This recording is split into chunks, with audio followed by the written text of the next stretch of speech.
Welcome back to Hannity. Congress is demanding answers tonight after Politico reported, quote, in its determination to secure a nuclear deal with Iran, the Obama administration derailed an ambitious law enforcement campaign targeting drug trafficking by the Iranian-backed terrorist group Hezbollah, even as it was funneling cocaine into the United States.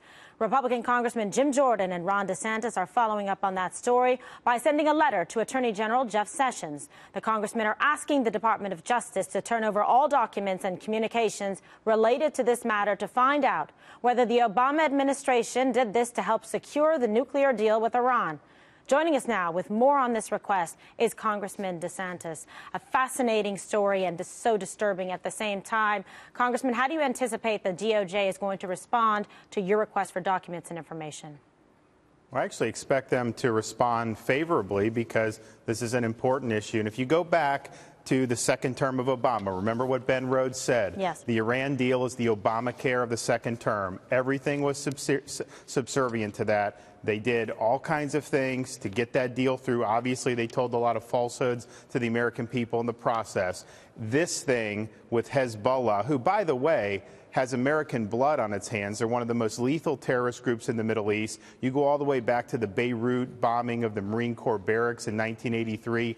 Hezbollah was the perpetrator of that. So they've been wreaking havoc in the Middle East against our allies, against the United States for decades. And to make a conscious decision to ward off a very sophisticated task force that was pursuing them, knowing that that would allow their drug running and money laundering operations to continue unabated and therefore empower Hezbollah, that is a very monumental and I think disastrous decision. We need to know what happened. We need to know who told them to stand down.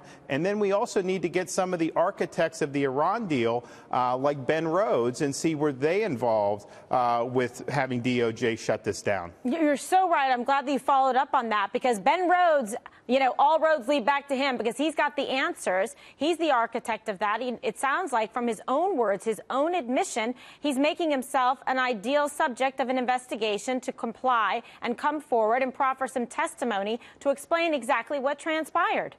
And remember, he bragged about creating a fake echo chamber where he had client journalists that would put out disinformation about how this is really capitalizing on an opening of the Iranian regime. They're going to change and become part of the community of nations. They knew that wasn't true. They knew the mullahs weren't changing. They just thought that giving them $150 billion as sanctions relief, airlifting over $1 billion to them in cash, they thought that that was good, and that was the policy that they pursued. I think they pursued it recklessly, but by this investigation, we're going to find out just how reckless they were in doing that. Yeah, I just question that policy. I question its merits. I question its authenticity, the whole nexus of it, how it came together, and what exactly did they think that they were accomplishing?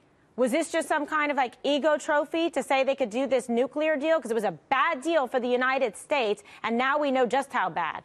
I think it was exactly. They wanted to hold up the New York Times the next day and say, oh, we have this great deal, peace in our time.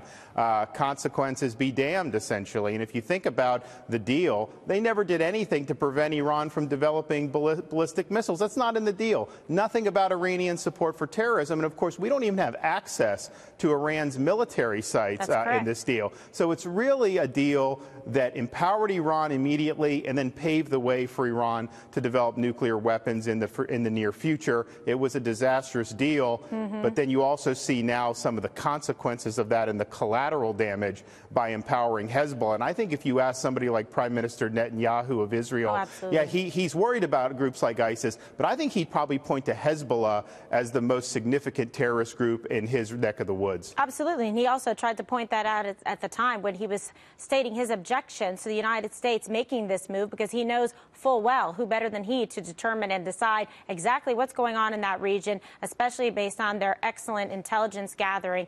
We already know it. We knew that was a bad deal at the time, but nevertheless, it was pushed forward, and now we're finding out the ramifications of it. It reminds me of the Fast and Furious and cover up there. I mean, it's unbelievable because it just seems that they had a specific political goal in mind and acted against the best interests of the United States and supported essentially terrorism with Iran and Hezbollah and funded it.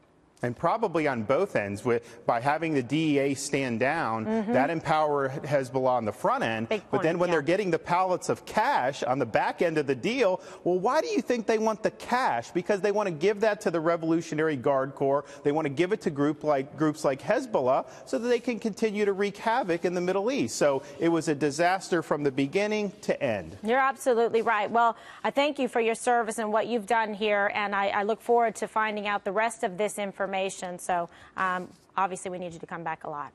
Congressman DeSantis, thank you so much. Merry Christmas. Merry Christmas.